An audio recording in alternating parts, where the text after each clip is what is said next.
Olá pessoal, estamos aqui em mais um episódio do podcast do Festival Imagina, um festival que vai conectar arte, cultura, educação, esportes e games, realidade virtual. E a nossa convidada de hoje é a Quan Ninh, que é a vice-presidente da Associação de Criadores de Jogos do Estado do Rio de Janeiro. Ela também é consultora de negócios em games, de uma empresa norte-americana, The Powell Group, e ela tem mais de 15 anos nesse ecossistema de inovação aqui no Rio de Janeiro, entende muito de processos de aceleração, treinamento. Quan Ninh, muito obrigado aqui pela sua presença. Vai ser muito legal esse tema que os jovens curtem muito, com certeza, né? Bom, tá em alta, com certeza. Muito obrigada pelo convite, na verdade.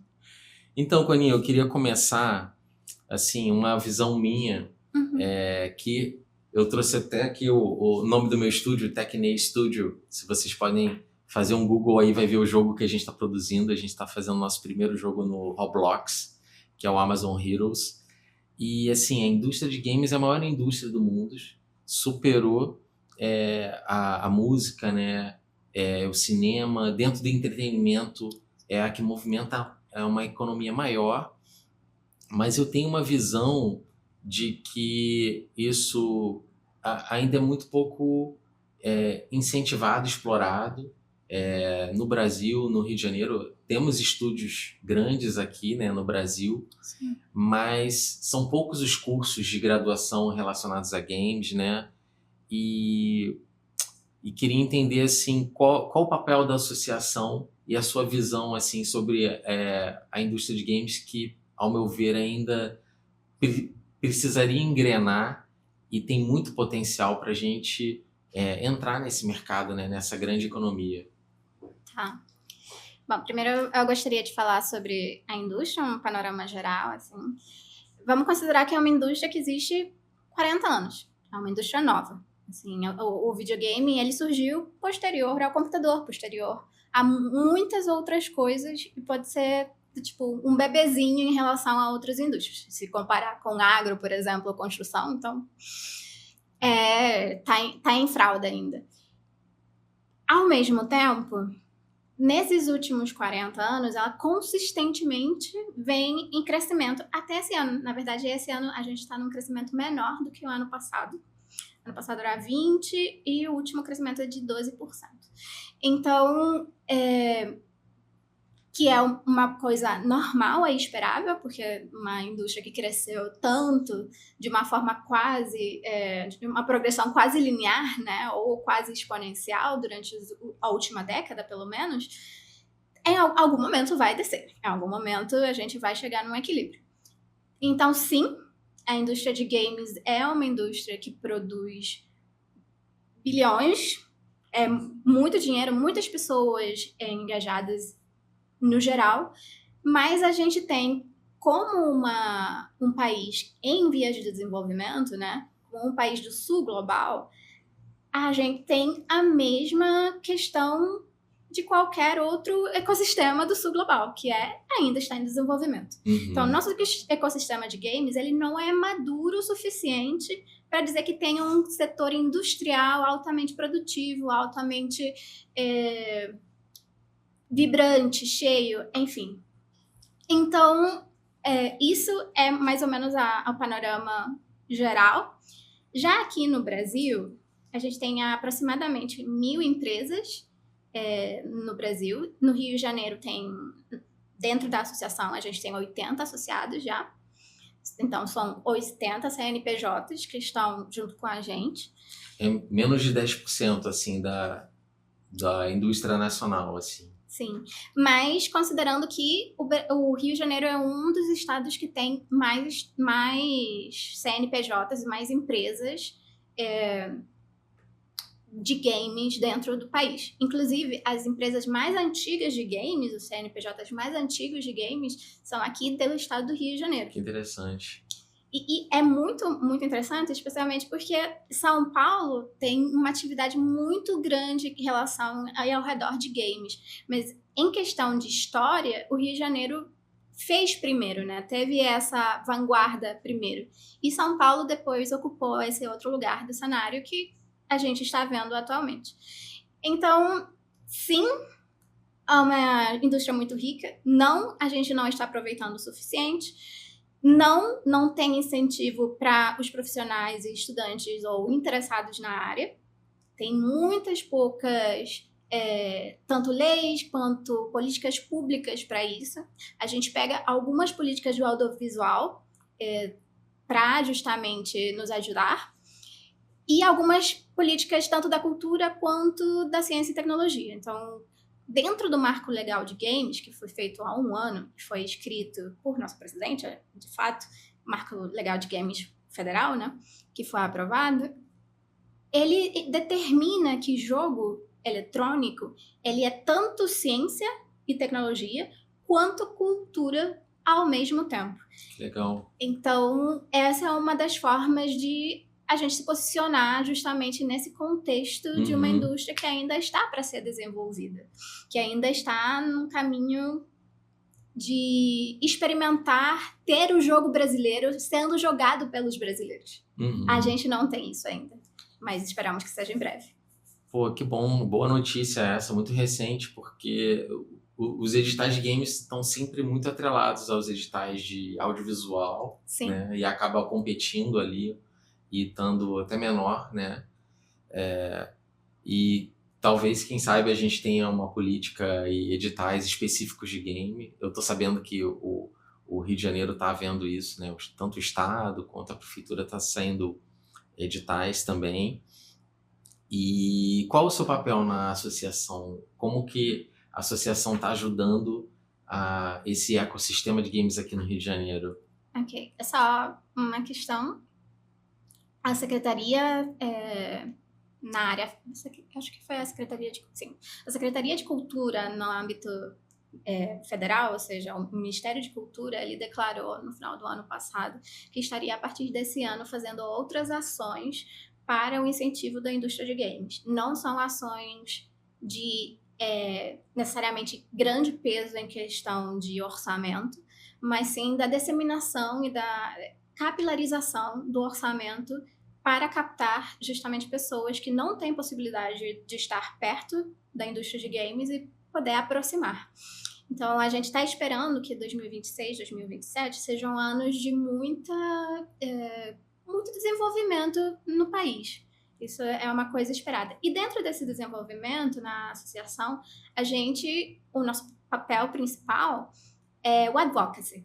É basicamente o que a gente faz. Então, o que isso significa na prática? Na prática, significa que a gente está em contato com a academia, a gente está em contato com o governo, a gente está em contato com as empresas privadas, a gente está em contato com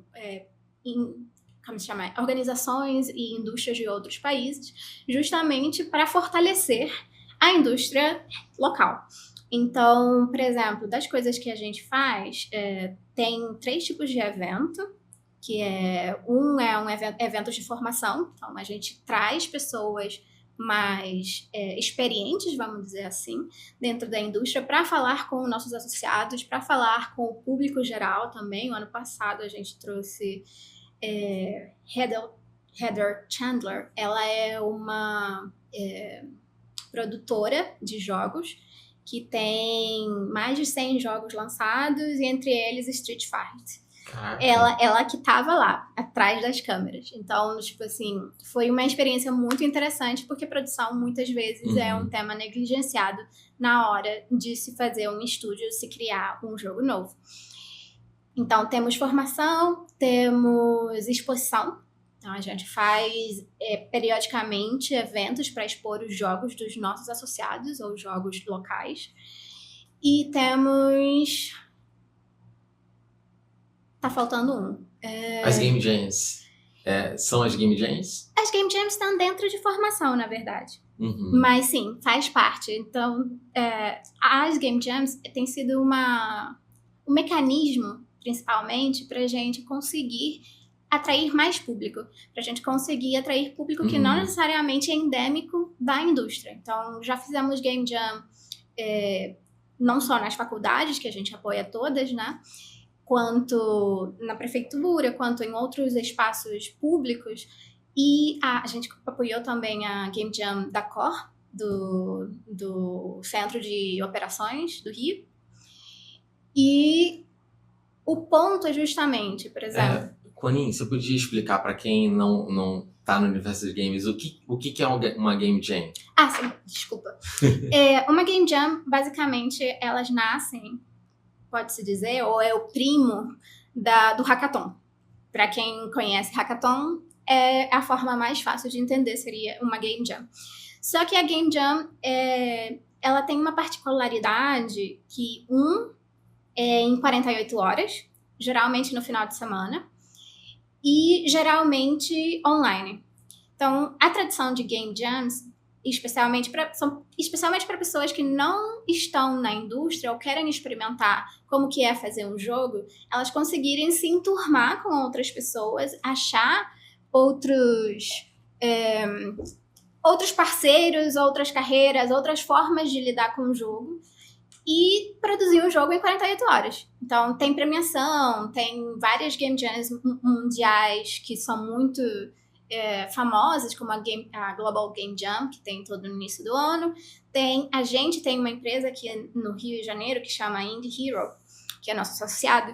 Eles promovem a Game Jam Plus, que é um processo de Game Jam que acontece todo ano, que depois vira um processo de incubação, que depois vira um processo de aceleração.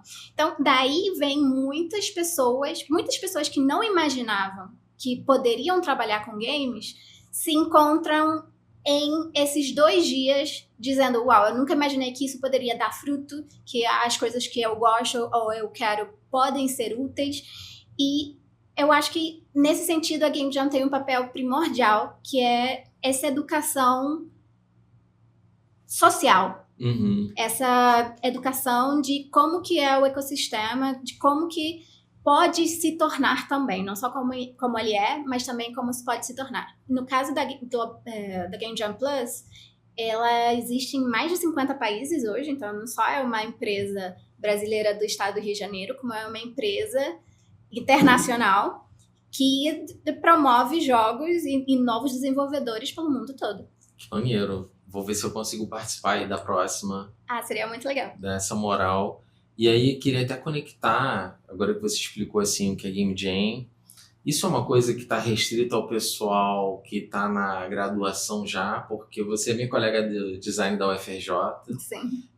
Ou isso tem uma conexão com as escolas, ou as escolas que gostariam de trazer isso, né, os educadores que querem trazer isso para os seus alunos, já tem alguma conexão? Como é que você vê isso de conexão não só com a universidade, mas também as escolas? Então, em relação... Primeiro, sim, eu sou sua caloura. É muito, muito legal estar nessa posição agora. Segundo, em relação à questão de jovens, vamos começar pelas crianças e jovens e depois ir para a faculdade. Na questão de crianças e jovens de 10 anos, assim, antes da adolescência, a gente consegue ver, impulsionado pela prefeitura, nas naves do conhecimento, vários cursos em relação a como fazer jogos, em como justamente estar produzindo jogos e estar se colocando nessa indústria. Programação, animação, enfim, tem muitas coisas. E essas pessoas também podem participar em Game Jams. Não tem restrição de idade. Claro que algumas precisam ser maior de idade ou ter um responsável, se não é maior de idade, ter um responsável assinando. Mas fora isso, não tem nenhuma restrição de idade para baixo ou para cima. Então, é muito acolhedor. Eu acho que essa seria, na verdade, a palavra que eu usaria para a indústria de games. É uma indústria muito acolhedora. Aí, depois, indo para jovens um pouco maiores, né, antes da faculdade, a gente ainda vê essas game jams particulares, que não necessariamente são as globais ou são regionais. Por exemplo, tem várias game jams que são desenvolvidas ou propostas para o desenvolvimento de uma região local. Então, em algumas prefeituras, a gente consegue fazer esse acompanhamento, esse combinado com a prefeitura de patrocinar o local, patrocinar o que precisa e ter uma Game Jam para aquela região. Então, os jovens são muito atraídos por esse tipo de Game Jam. Legal. E na faculdade, a gente tem os próprios estudantes, as Game Jams que existem nas faculdades, que também a gente promove, a gente ajuda todos os centros acadêmicos que estão relacionados a games no estado. E também tem aquelas que são globais, que são mais visíveis, né? Porque tem premiação internacional, etc. Então, a pessoa pode ir mudando de Game Jam e escalando e melhorando sua forma de lidar com jogos, a sua forma de criar jogos. E conhecendo pessoas do mundo inteiro. Poxa, que legal. E eu queria saber agora a sua percepção, né, de talvez o videogame ser uma coisa que não é levada a sério, e como que a gente faz para mudar essa percepção, porque tem até alguns estudos que, não, o videogame, ele desenvolve habilidades. Sim.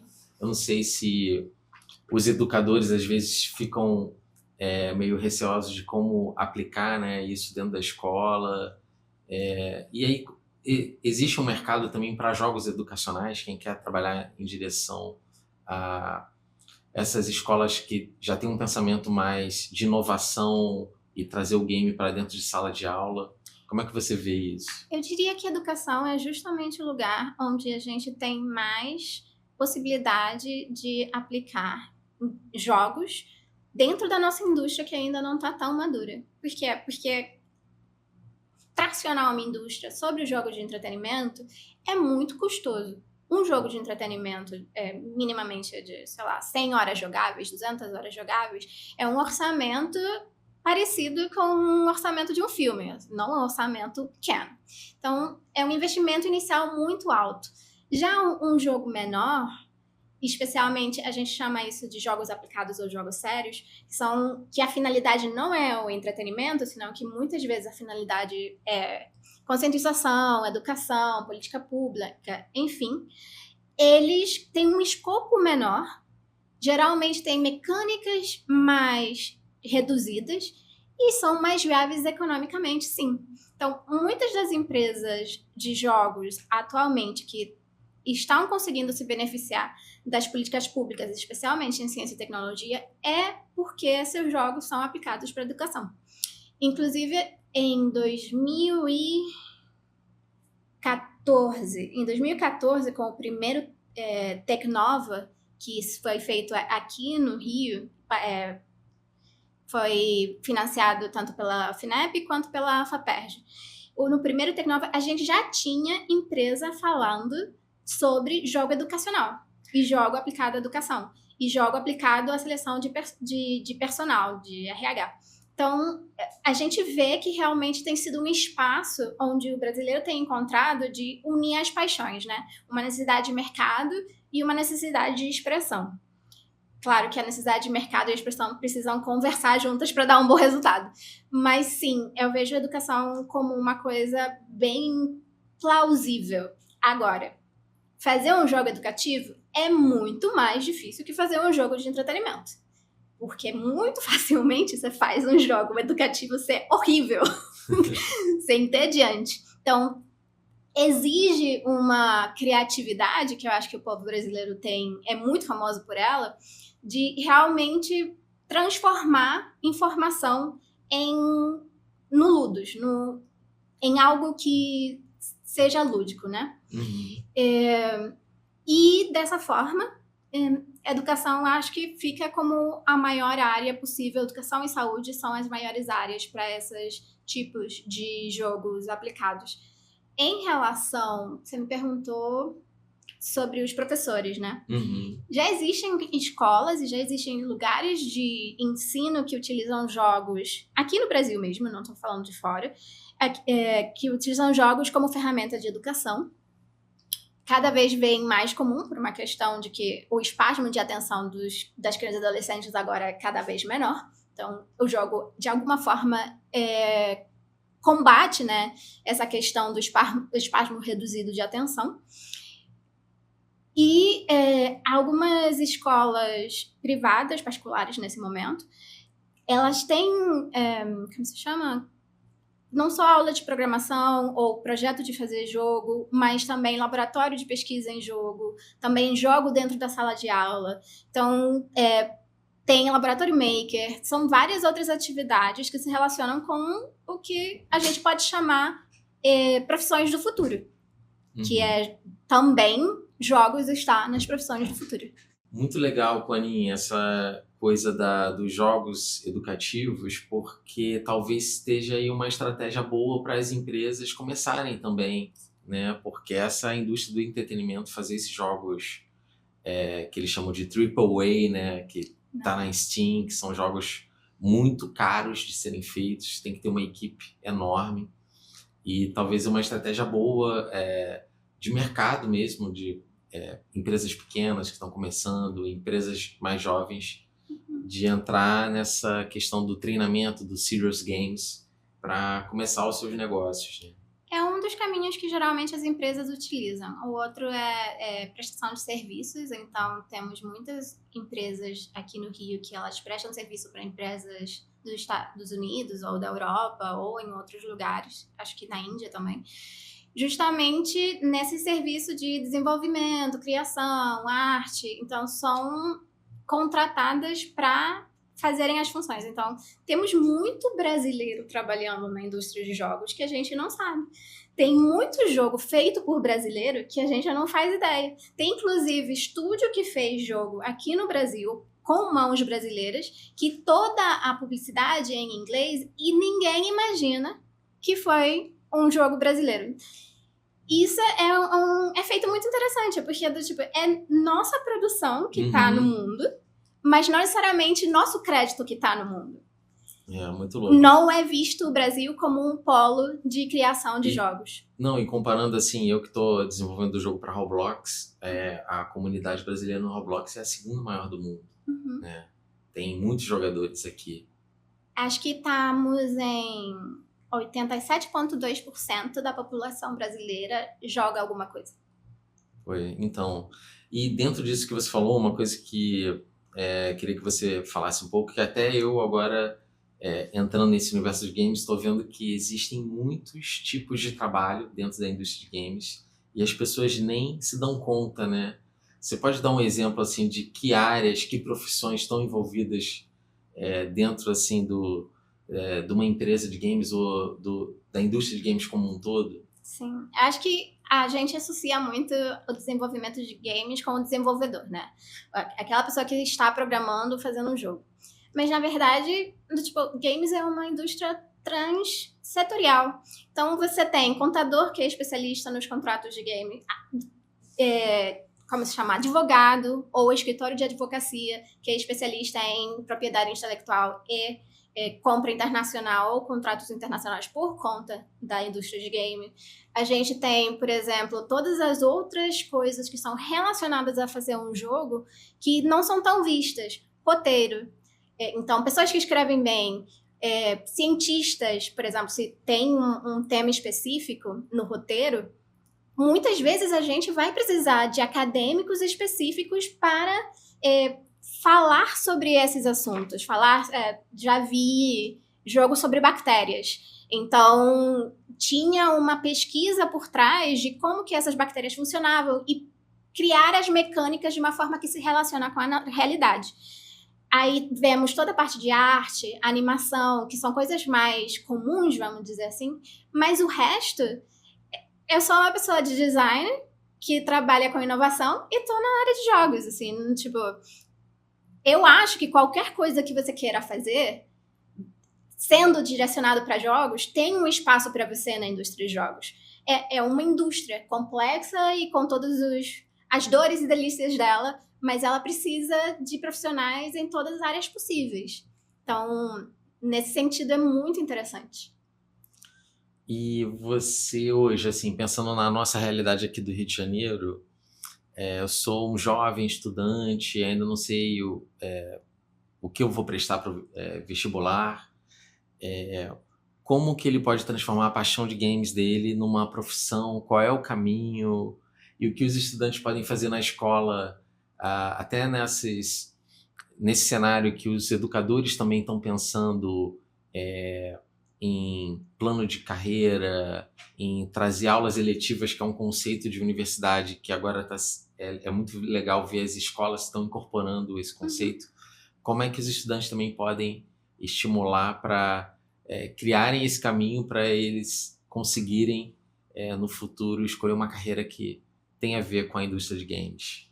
Bom, tem várias opiniões. Nesse sentido, a opinião é fragmentada no nosso setor. Tem muitas pessoas que advocam pelo curso superior em jogos. E já temos alguns. E é verdade.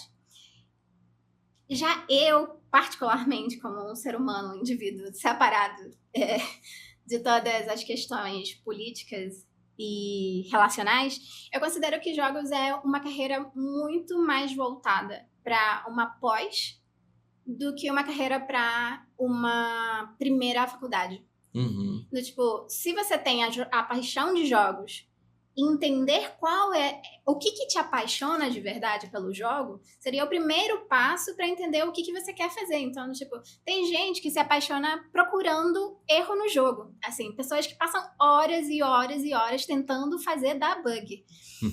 Pô, é uma paixão muito específica. Mas a gente tem o profissional de QA. O profissional de QA vai fazer isso na sua vida, sabe? Ele vai estar procurando o erro. Tem gente que o que ama do jogo é a música. Então, do tipo, talvez a pessoa vai e estuda música e especializa em trilha sonora para jogo, que tem uma especialidade. A pessoa gosta de criticar jogo, vamos dizer, jogar uma coisa, jogar outra e ficar comentando sobre a experiência do jogo. Provavelmente essa pessoa seria encaixada num designer de jogos. E designer de jogos é um produto. Então, eu ainda acho que design é uma carreira muito importante de se ter como base para essa indústria de jogos e para a criação de jogos. Pode ser uma questão minha, Não, por meu antecedente. Porque o design, por ser uma carreira bem transdisciplinar, e você pode trabalhar com muitas coisas, isso se alinha bem, né? Mas eu acho que faz sentido essa coisa da especialização. Mas eu gostaria que na escola eu tivesse a oportunidade, porque comigo aconteceu muito contrário. Uhum. Eu usava o laboratório de informática da escola, que na época estava começando, né? Há muito tempo atrás, mas eu levava os joguinhos e hackeava os jogos, botava meus coleguinhas lá nas thumbnails, mudava a camisa lá dos jogadores do FIFA, e talvez seja isso que me estimulou. Isso que me estimulou a entrar no mundo da programação, mas vendo até a minha carreira, só agora eu tô realmente me dedicando e querendo entrar no universo dos games, né? E tô vendo o quão difícil é, porque realmente tem que ter muitos profissionais, tem que ter alguém ajudando no roteiro, tem que ter os artistas, programadores, né? É complexo. Tem que é muito forte, né? Tipo, se você só você vai fazer um escopo de jogo que seja realizável apenas por você. Quanto tempo você vai demorar? Aí é outra questão. Esse jogo vender? Aí é outra questão. Esse jogo vai ser considerado um bom jogo pela indústria? Aí são outras questões. Mas seu jogo é possível de existir com o mínimo esforço no sentido de apenas um profissional, 2 ou 3 profissionais. Mas, claro que tem essa dança, essa brincadeira de como que a gente lida com o mercado, tem essa brincadeira de como é diferente ser um desenvolvedor indie, independente, né, de um desenvolvedor dentro de uma grande empresa. Então, todas essas questões vão muito além do fazer o jogo. Fazer o jogo é muito importante, porque é o produto, mas todo o ecossistema que mexe, todo o resto que está em volta, ele também é muito importante para o jogo poder alcançar outras pessoas. Afinal de contas, o jogo é um produto e como produto ele precisa fazer sentido para fora do criador. Ele precisa, de alguma forma, se conectar com o fato de que ele é interativo para aqueles que usam. E se a pessoa que usa não consegue se relacionar com o jogo, a experiência não existe. E se a experiência não existe, é uma falha é uma falha central de conceito. O jogo não existe por si só. Então, eu acho que é muito nesse sentido de, tipo, qual é o jogo que eu posso fazer? Primeiro, qual é o jogo que eu quero fazer? Qual é o jogo que eu posso fazer, se eu tenho capacidade? E qual que é o jogo que eu devo fazer? Aquele que realmente, do tipo, faz sentido na minha vida? Faz sentido na minha carreira, no meu caminhar? Faz sentido agora na minha vida? E assim você vai ter desenvolvedores de jogos desde 8 anos de idade até 60 anos de idade. Porque não tem limite. Ou mais. Eu não conheço pessoas de mais do que 60 anos que gostam de jogos. As mais velhas que eu conheço são de 60 e poucos que gostam de jogos. Mas só por isso. Que pegaram lá a primeira geração de videogames. Quanin, muito legal. Muito obrigado aí pela sua participação. Tudo que você trouxe aqui para a nossa conversa. Gostaria de fazer um convite, né, de quem é interessado em games, procurar a Associação de Criadores de Jogos do Estado do Rio. AC Jogos RJ. AC Jogos RJ, para quem está interessado em entrar nesse universo, né, participar das Game Jams, tem os playtests também, né, de você testar os jogos que estão sendo produzidos, conhecer as carinhas por trás, né, de cada jogo e bater esse papo mais próximo, né, de quem está fazendo. Na FRJ, o DCE, que é o grupo que desenvolve jogos lá, as pessoas de ciência da computação que trabalham nas empresas da AC Jogos, elas recebem créditos por isso. Então, serve como estágio. A gente conseguiu essa parceria na FRJ, esperamos que se estenda para outras faculdades também. Na UF, provavelmente, seja o caminho próximo. E é importante, tipo, se você quer se aproximar e entender o jogo de fazer jogos, o interessante é realmente estar perto da comunidade, que, como eu falei, é uma comunidade incrivelmente acolhedora. Muito legal. Muito obrigado, Quanin.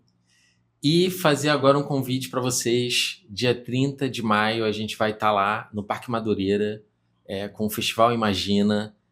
Não percam essa oportunidade de estar lá num evento que vai unir arte, cultura, vai ter games, vai ter experiência de realidade virtual, vai ter instalação interativa.